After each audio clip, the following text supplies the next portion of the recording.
Oke. Di mana diduga terjadi komersialisasi material cut and fill dalam pelaksanaan konstruksi jalan tol Probowangi pada paket 3. Secara umum saya berpendapat bahwa material cut and fill ini tidak boleh dikomersilkan, baik itu oleh subkontraktor yang mengerjakan di STA tersebut maupun oleh pihak lain ya. Lebih parahnya jika dugaan berkaitan dengan informasi tersebut dilakukan oleh subkontraktor dengan menggunakan material cut and fill ya, sebagai timbunan dalam pembunuhan kota yang tertuang dalam kontrak kerja atau SPK. Lalu kemudian dimasukkan dalam penagihan atau invoice. Dan jika itu yang terjadi, maka menurut saya sangatlah tidak dibenarkan. Fatwa Siliwangi Official, membangun peradaban bangsa.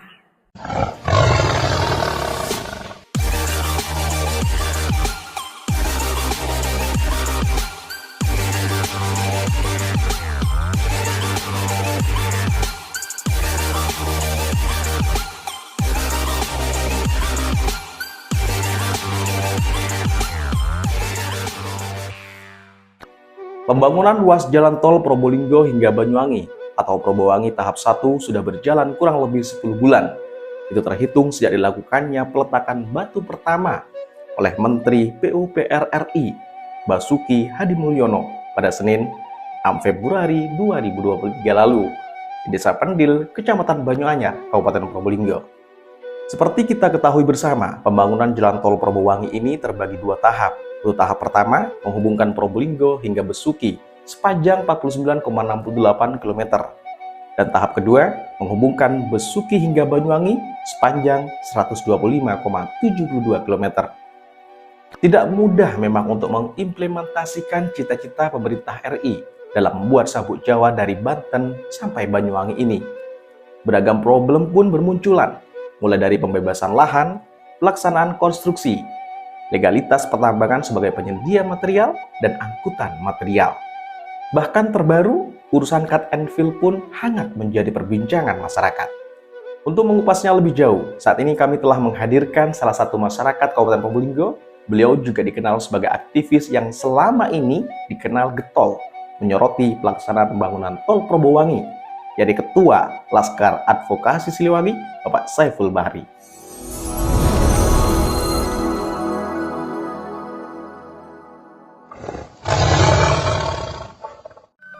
Fatwa Siliwangi Official, membangun peradaban bangsa.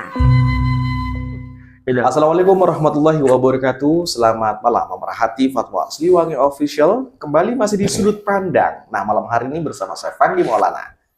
Untuk malam hari ini kita akan berbincang-bincang terkait progres jalan tol Probowangi. Nah, malam hari ini kita sudah menghadirkan narasumber kita dari Ketua Laskar Advokasi Siliwangi, yaitu Mas Saiful Bahri. Selamat malam Mas Saiful. Selamat malam Mas Fandi. Apa kabar nih malam hari ini? Alhamdulillah baik.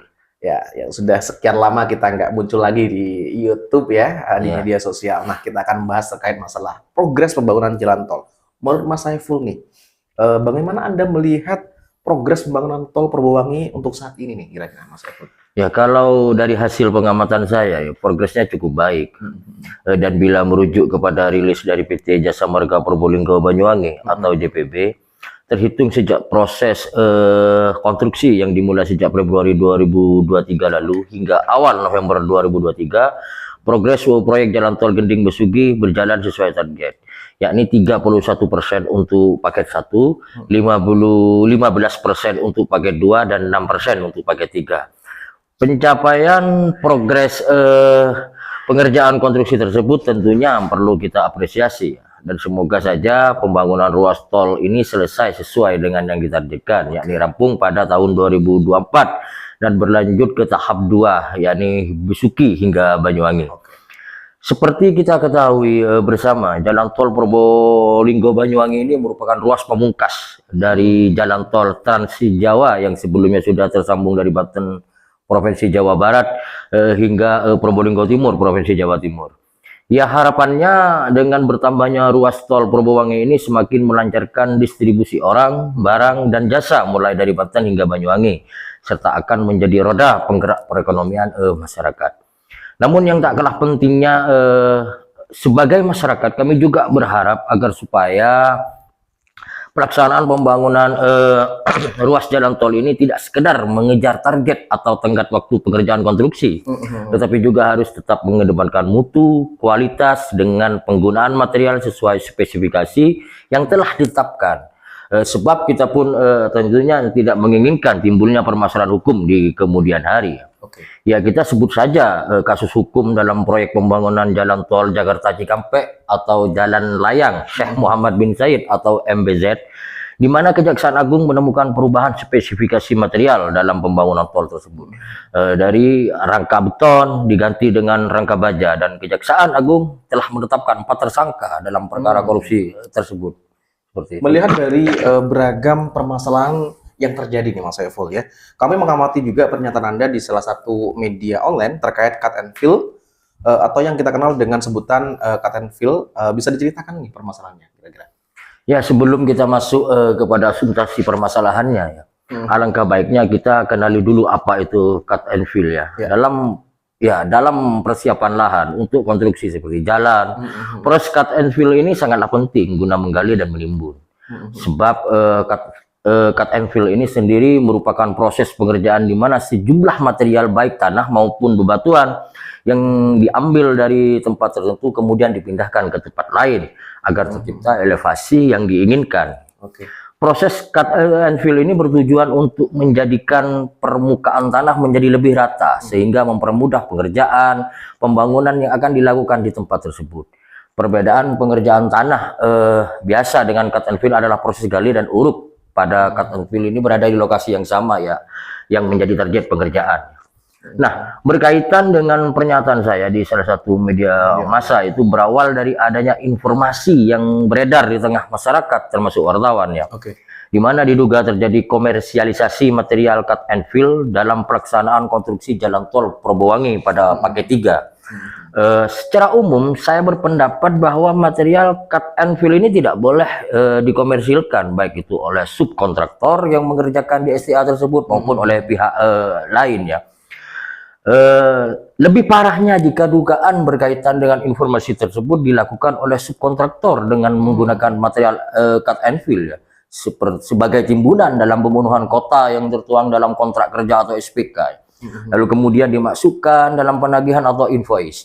Dan jika itu yang terjadi, maka menurut saya sangatlah tidak dibenarkan seperti itu. Wah luar biasa ya. Nanti pembahasan masalah terkait progres atau mungkin beberapa problem yang terjadi di lapangan, kita akan lebih kupas lagi, lebih tuntas lagi ya. Kita akan kembali sesaat lagi setelah jeda berikut ini.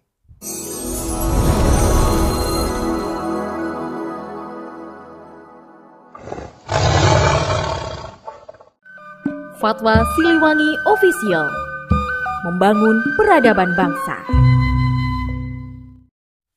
Baik pemerhati Fatwa Siliwangi Official. Nah, kita akan kembali di pembahasan untuk malam hari ini ya. Baik, kita lanjut ke pembahasan masih seputaran cut and fill nih Mas Saiful ya. Sebagai warga masyarakat atau sebagai Anda juga sebagai aktivis, apa yang Anda lakukan menyikapi hal tersebut nih? Ya, sebagai perwujudan peran serta masyarakat dalam turut serta mengawal dan mengawasi jalannya program pemerintah, kami akan tetap proaktif melakukan peranan tersebut secara melekat dan kontinu ya. Dan untuk saat ini kami tengah mendalami informasi tersebut dengan melakukan investigasi di lapangan. Sebab kabar yang beredar material cut and fill tersebut diduga juga diangkut ke lokasi atau paket pekerjaan yang lain. Namun kami belum bisa memastikan kebenaran informasi itu. Masih perlu akurasi data ya. Yang terpenting juga saat ini adalah pihak-pihak terkait yang memiliki peranan internal seperti halnya pihak pengawasan oleh konsultan supervisi di masing-masing paket pekerjaan agar lebih dioptimalkan gitu. Terlebih lagi bagi pihak Jasa Marga Probolinggo Banyuwangi atau JPB agar tidak berbaku tangan juga menyikapi permasalahan yang terjadi. Kita sepakat di sini bahwasanya kita mendukung adanya proyek strategis nasional atau PSN, salah satunya pembangunan jalan tol Probowangi. Namun juga kita harus mengawasi proses pelaksanaannya.